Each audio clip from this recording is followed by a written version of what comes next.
Esto es un billete, es un medio de intercambio que usamos para comprar bienes o servicios. Por supuesto, también tiene la función de reserva. Pero quizás todos tengan una pregunta. Aunque usamos la misma moneda, ¿por qué los capitalistas pueden usar el dinero para hacerlo crecer? Mientras tanto, los tejedores de Inglaterra en esa época solo tenían para comer y vestirse, e incluso cuanto más trabajaban, más empeoraba su situación. ¿Por qué el esfuerzo por tejer telas no se traduce en un aumento de riqueza proporcional? ¿Será solo porque la cantidad aún no es suficiente? Quizás después de ver los 4 capítulos del libro 1, ustedes me dirán que es porque los medios de producción están en manos de los capitalistas, y sobre esa base extraen el valor excedente, lo que lleva a una distribución extremadamente injusta. Esto impulsa al capital a concentrarse continuamente en manos de unos pocos, fortaleciendo constantemente la llamada lógica económica, creando así una estructura de desigualdad con forma de pirámide. Todo esto está construido sobre la base del dinero para los capitalistas. El dinero tiene una doble función. Es tanto medio de intercambio como herramienta para aumentar el valor. El punto clave está en aprovechar el ciclo de las diferentes formas del valor excedente, para formar así la acumulación y circulación del capital. Esto es lo que normalmente llamamos dinero que genera más dinero. A través del libro 1, ya conocemos 2 fórmulas del dinero, que son MD. M y DMD. La primera fórmula es la que usamos con más frecuencia, es decir, el dinero D juega el papel de intermediario para completar el intercambio de mercancías, y la segunda fórmula es el núcleo del aumento del valor del capital. Al mismo tiempo, también es la clave para entender cómo funciona el modo de producción capitalista. Sin embargo, en el libro 1, Marx aún no analizó completamente su proceso cíclico. No fue sino hasta el 7º manuscrito del libro 2, lo analizó a fondo y en detalle. Concretamente, el RMR ahora. En esta fórmula, el punto representa una interrupción en el proceso de circulación. W y H representan W y H. Han aumentado su valor gracias al valor excedente, lo que significa que el contenido de este episodio será sumamente abstracto y complejo. Primero, la circulación del capital es un concepto importante en el modo de producción capitalista. Podemos dividirlo en 3 etapas. Usar dinero para comprar mercancías, función del capital productivo, y vender mercancías para transformarlas en dinero. Vemos la primera etapa. El capital comienza en forma de dinero G. El capitalista usa el dinero G para comprar mercancías W, para así iniciar todo el proceso productivo.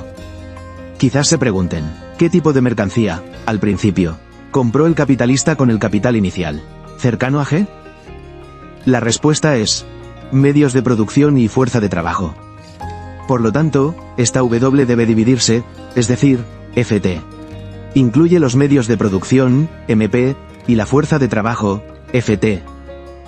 Así, la fórmula se convierte en DGWMP y FT. Este proceso puede entenderse como que el capitalista, en este intercambio, no busca el valor de uso directo, sino que, mediante el intercambio de mercancías, prepara el proceso de valorización. Luego, también pueden notar un punto bastante incómodo, que es que el ser humano es tratado como una mercancía que se compra y se vende.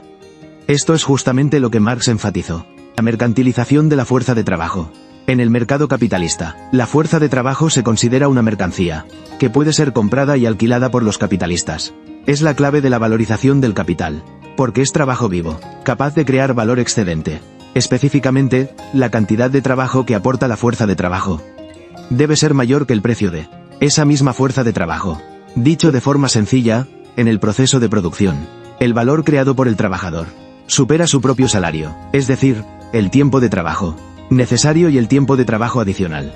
Crean valor excedente, y es extraído. Este es uno de los requisitos fundamentales para capitalizar el valor anticipado, o lo que se llama producción de valor excedente. Está en el estado de capital productivo, capaz de crear valor y valor excedente. Marx llamó a esta forma de capital productivo.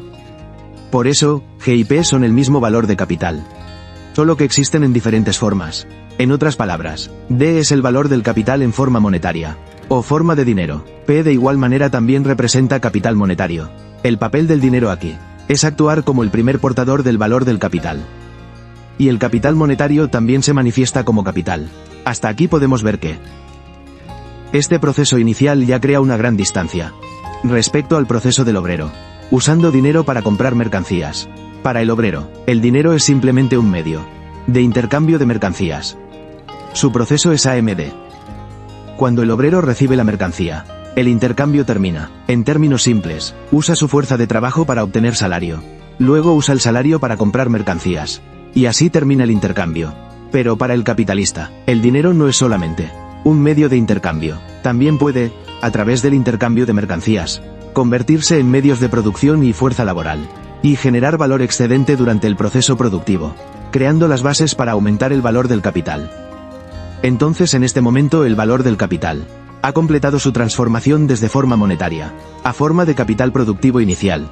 En términos más simples, la primera etapa es la transformación del capital monetario en capital productivo. Pero hay un punto que todos deben tener muy en cuenta, y es que el trabajo se presenta en forma de salario, es decir, se compra con dinero. Pero esto no es razonable. El salario es solo una forma de encubrimiento. El núcleo está en que la propiedad de los medios de producción está en manos de los capitalistas. Esto también significa que el trabajador, fuera de su fuerza de trabajo, no tiene nada más, y se ve obligado a vender su fuerza laboral para obtener medios de subsistencia. En esencia, esta es una forma de doble explotación. El trabajador ha sido despojado de la propiedad de los medios de producción. Una vez separado de los medios de producción, puede producir de forma independiente. La fuerza laboral debe combinarse con el capital para poder generar valor. Por lo tanto, debe depender de la venta de su fuerza laboral para mantenerse con vida. Así que detrás de una transacción monetaria aparentemente equitativa, de libre compra y venta, en realidad se oculta el control del capitalista con respecto al trabajo del obrero. Se basa en el monopolio de los medios de producción. No es el resultado de una transacción, sino la condición previa para que ésta pueda ocurrir. Esto ha generado una injusticia inherente en la distribución, porque el trabajador no tiene voz alguna frente al capitalista. Su relación, ya desde el primer paso en el ciclo de circulación, tiene una gran desigualdad. Sobre esta base, veamos la segunda etapa, que es la función del capital productivo. Para pasar de la primera a la segunda etapa, pueden intentar entenderlo así. En la primera etapa, el capital monetario se transforma en capital productivo, para sentar las bases del ciclo de circulación del capital productivo en la etapa 2. Es como una máquina que necesita funcionar. Primero hay que colocar las ruedas dentadas en su lugar, para que luego pueda operar y circular. Por eso su fórmula es también la fórmula de la etapa 1, hasta llegar a P, es decir, RBP. Los puntos aquí indican que el proceso de circulación del capital se interrumpe, pero el proceso de circulación del capital continúa. En términos simples, los medios de producción y la fuerza de trabajo que el capital compró, mientras no se combinen para entrar en el proceso productivo y generar bienes cuyo valor supere al valor original, no entrarán en el ámbito de la circulación. Esto es como comprar un montón de telas y maquinaria, pero antes de convertirlas en productos acabados como ropa, el capitalista no las deja entrar en el ámbito de la circulación de mercancías. Este proceso se llama pasar del ámbito de la circulación de mercancías al ámbito de la producción. Presten atención, este proceso es precisamente el que genera una explotación más profunda. El capital, a través del proceso productivo, ha combinado la fuerza de trabajo y los medios de producción, y los ha transformado en mercancías. En esta etapa, el trabajador, en el proceso productivo, no solo crea valor para sí mismo, es decir, el valor de su salario, sino que también crea valor excedente para el capitalista, que luego se acumula y circula sin cesar. En esta etapa, el capitalista no solo distribuye el valor de esas mercancías, sino que también se apropia de ese valor en forma de dinero. Cuando el capitalista paga por sí mismo, esta acción ya implica el retorno del flujo de dinero, es decir, el dinero solo puede volver a manos del capitalista a través de la venta de mercancías. Pero la gran premisa de este proceso es que el capitalista debe ser quien produzca las mercancías, mientras que para el obrero, solo puede depender de vender su fuerza de trabajo para mantener su vida. Por eso la vida del trabajador requiere un consumo constante, lo que exige que el capitalista pague el salario al trabajador de forma periódica, para que puedan seguir comprando y mantener su vida diaria, y repetir una y otra vez el acto A, Z, D, M, Z. Para completar este ciclo, el capitalista debe existir continuamente como capital. El dinero capital siempre actúa como capital monetario, formando una oposición al trabajador asalariado. Además, para que los trabajadores asalariados puedan completar este proceso de consumo y producción, deben contar con suficientes medios de vida, en forma de mercancías para comprar. Esto es como si varios capitalistas diferentes establecieran ciclos de compra y venta en distintos sectores. Una vez establecida esta circulación de mercancías, se desarrollará a gran velocidad. La escala de producción de mercancías también se ampliará constantemente con esta circulación, y la acumulación de capital aumentará sin cesar, cuando el modo de producción, basado en el trabajo asalariado, se vuelve generalizado. La producción de mercancías también se convierte en la forma dominante, y esta expansión conduce a un aumento en la división social del trabajo. Las mercancías que producen los capitalistas se dividen cada vez más detalladamente. Las distintas etapas del proceso de producción también gradualmente se separan en procesos independientes. Esto es lo que mencionamos al inicio de este episodio. Cuanto más se desarrolla también RPM. En este proceso, los capitalistas no paran de presionar el acelerador de su propia acumulación de riqueza, mientras los trabajadores se ven forzados a producir una y otra vez según lo establecido, para mantener el estado actual. En este proceso, son cosificados, enajenados, hasta el punto de que resulta muy difícil darse cuenta de la fuerza que los ata y los explota. Fue precisamente creado y proporcionado por uno mismo al capitalista, hasta que un día, alguien descubrió la naturaleza explotadora de esta etapa, y encontró su propio botón de pausa, pero al presionarlo, no hubo ninguna reacción. ¿Será que el botón de pausa estaba roto? No, en realidad, es porque cuando el proceso histórico ha avanzado hasta cierto punto, una vez que una ley se ha formado, entonces la voluntad individual, frente a la enorme rueda de la historia que avanza, se vuelve extremadamente pequeña e impotente. Esto es el curso de la historia, que no puede ser cambiado por la voluntad personal. Como escribió Marx, cualquier negocio de producción de mercancías es al mismo tiempo un negocio de explotación del trabajo, pero solo la producción mercantil capitalista se convierte en un modo de explotación propio de una época. Este modo de explotación, a lo largo de su desarrollo histórico, gracias a la organización del trabajo y a los enormes avances técnicos, ha transformado toda la estructura económica de la sociedad, y ha superado a todas las épocas anteriores, de forma incomparable. Entonces alguien podría preguntar, si no puede cambiarse por voluntad personal, ¿no se convierte entonces en un círculo vicioso? ¿Acaso eso no contradice la historia? La respuesta es que nada es absoluto. Todo es relativo. Esto también es el núcleo de la dialéctica, es decir, la formación de una ley objetiva. Suele pasar por tres etapas: de no existir a existir, de cambio cuantitativo a cambio cualitativo, y de contradicción a unidad. La dialéctica se desarrolla así en espiral ascendente, por ejemplo, del feudalismo al capitalismo, y luego al socialismo. Este es un proceso de desarrollo en espiral ascendente. Hace 100 años, la clase obrera en su impotencia intentaba presionar el botón de pausa, pero no obtuvo respuesta alguna. Hoy en día, creo que son precisamente los capitalistas, que viven del sufrimiento ajeno, los que están desesperados, intentando locamente presionar el botón de pausa, pero la rueda de la historia ya ha comenzado a aplastarlos. De forma implacable, observando los cambios históricos, uno puede ver que hay transformaciones saludables. Estas suelen girar en torno al pueblo, y no dejan de perfeccionarse y evolucionar. Aunque también hay cambios de naturaleza tóxica. Estos a menudo giran en torno a unos pocos privilegiados o grupos de interés, y suelen ser eliminados. Por ejemplo, en la Revolución Francesa, el rey Luis XVI fue llevado a la guillotina. Muy bien, ahora volvamos a la tercera etapa, que también es la etapa final de la venta de mercancías, y del aumento del valor del capital. Es decir, en esta etapa, las mercancías W producidas serán transformadas en dinero. La mercancía final, es decir W, en el proceso productivo, no solo incluye el valor de los medios de producción, sino también el valor excedente añadido, generado por el trabajo. En la mercancía W, el trabajo excedente de la fuerza laboral, y el valor de los medios de producción, han completado el proceso de valorización del capital. Por eso la fórmula aquí no es simplemente W, sino, si lo desarrollamos, sería W, G. Lo que convierte a W en es su valor relativo. El valor comparado con el valor del capital, P, que se ha consumido para producirlo. El valor de es igual al valor conservado durante la producción, más el valor excedente generado por el capital productivo. Su valor es mayor que el valor del capital original, y el excedente es el valor excedente. Aquí equivale a G, D, G más delta G, a través de la venta de mercancías.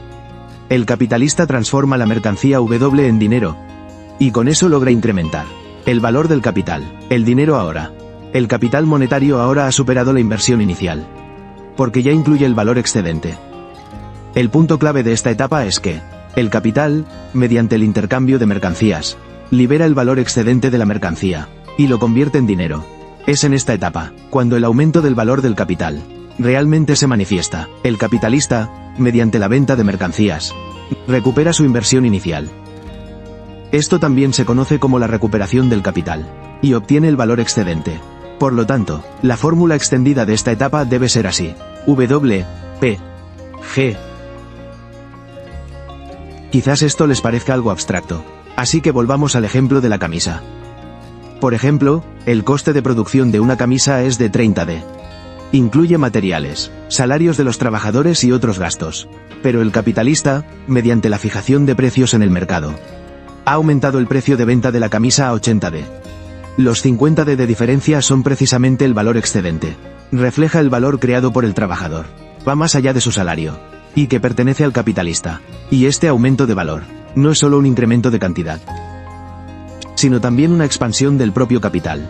En el ciclo del capital monetario, W y G representan respectivamente el capital mercancía y el capital monetario. Son formas distintas del aumento del valor del capital. El cambio de W y R no es simplemente una variación numérica, sino una relación cíclica, dinámica entre valor de capital y valor excedente. El capitalista, mediante la producción y venta de mercancías, hace que el capital anticipado aumente su valor. Presten atención a este valor. Es la variación numérica, la que impulsa la reproducción y expansión del capital.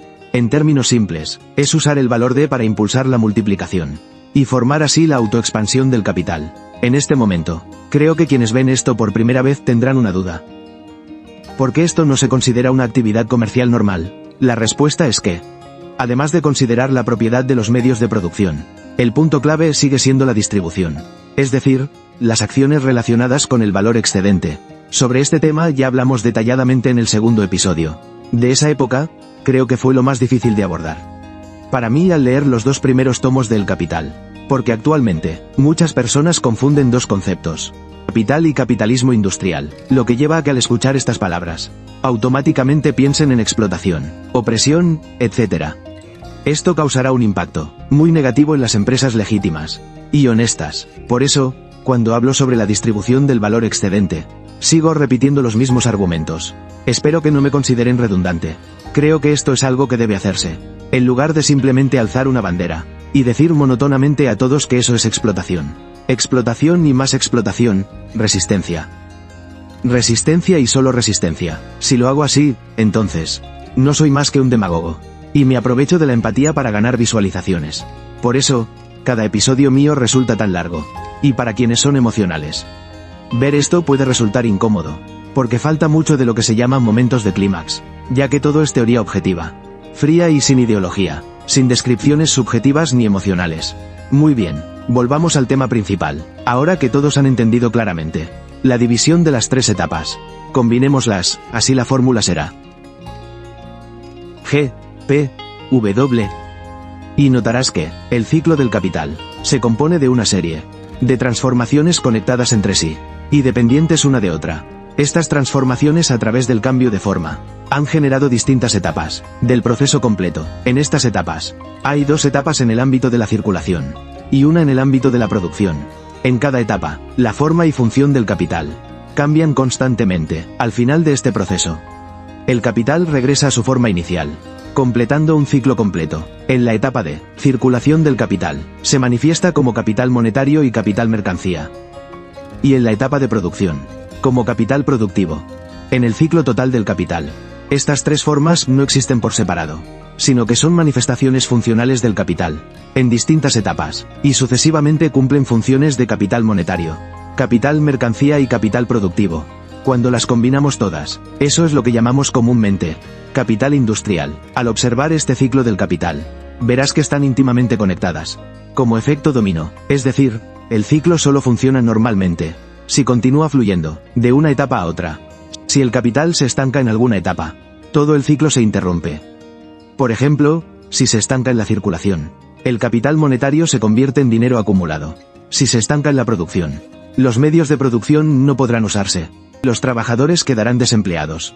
Si se estanca en la etapa final, las mercancías no se venderán, y la circulación se detendrá, como si la salida estuviera completamente bloqueada. Esto, a su vez, corresponde a fenómenos económicos objetivos, que ya conocemos, como el estancamiento económico, la inflación, la sobreproducción, la recesión, la contracción del mercado y el exceso de inventario. Ahora ampliemos la perspectiva. Verás que, en este ciclo de circulación, el capital, desde su forma monetaria inicial, eventualmente, se convierte en un enorme capital industrial. Esto es también la causa de la distribución, en forma de pirámide aguda, es decir, los grandes capitalistas constantemente presionan y absorben, monopolizando a los pequeños capitalistas en su campo, y al final concentran cada vez más la riqueza. Por eso se puede entender que el capital industrial empieza y termina en forma de capital monetario. El dinero es solo una forma anticipada del capital. Su objetivo final es realizar el valor de cambio, no el valor de uso. El motor de la producción capitalista gira en torno a la obtención de ganancias, y la etapa de producción cumple la función de ser una fase del ciclo de capital. Conecta el proceso de circulación entre CV y WWE, y actúa como intermediario en el aumento del valor. El objetivo del proceso productivo no es simplemente fabricar mercancías, sino aumentar el valor del capital, para acumular riqueza. En última instancia, en esencia, todo este ciclo tiene como esencia que el capital aumente constantemente su valor mediante la producción y circulación, y finalmente vuelva a su forma de capital monetario, para prepararse para un nuevo ciclo. El capital en este ciclo se reproduce sin parar, con el objetivo central del beneficio, y la producción es solo un medio para el aumento de ese valor. Ahora creo que todos han entendido la pregunta que planteamos al comienzo del episodio, es decir, siendo ambos usuarios del dinero, ¿por qué los capitalistas pueden usar el dinero para hacerlo crecer y multiplicarse, mientras que los tejedores en Inglaterra en aquella época solo podían vivir al día? La respuesta es, los obreros, mediante el consumo personal, apenas podían mantener su fuerza de trabajo, mientras que los capitalistas, a través del ciclo y el aumento constante de valor, maximizaban sus beneficios. El propio proceso de producción es un medio invisible para el aumento de la riqueza de ellos. Esto ha llevado a que las clases altas se hagan cada vez más ricas, y las clases bajas cada vez más pobres. De manera similar, todos pueden entender por qué en 1776, Adam Smith, un capitalista de su tiempo, escribió en su obra La riqueza de las naciones lo siguiente: la tasa de ganancia, a diferencia de la renta y los salarios, aumenta cuando la sociedad decae, y disminuye cuando la sociedad prospera. Por el contrario, naturalmente es baja en los países ricos, y naturalmente alta en los países pobres, y en aquellos países que van más rápido hacia la destrucción, la tasa de ganancia suele ser la más alta. Si esto les parece algo abstracto, podemos decirlo de otra manera, como el colapso del Imperio Romano. En ese momento, los ciudadanos romanos estaban completamente alienados.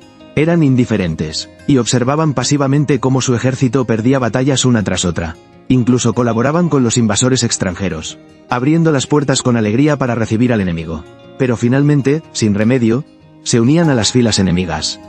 Todo esto fue causado por la desigualdad extrema entre ricos y pobres en Roma, en aquel entonces, y fue precisamente eso lo que condujo a una gran concentración de poder y a la corrupción. Todo el sistema político romano ya estaba completamente rígido. El tesoro nacional se convirtió en herramienta para saquear riqueza por parte de la nobleza y los ricos. En esa situación, lo único que se veía era el odio entre clases sociales, que actuaban de forma silenciosa y estúpida, matándose entre sí ciegamente, con aparente inocencia. También podemos ver que las mentes más brillantes de esa nación seguían escribiendo textos para tergiversar la verdad y distorsionar lo correcto e incorrecto, alimentando el odio y la masacre, que se volvía cada vez más oculta y más astuta, hasta que finalmente llegó la destrucción. Creo que para este punto ya comprendes.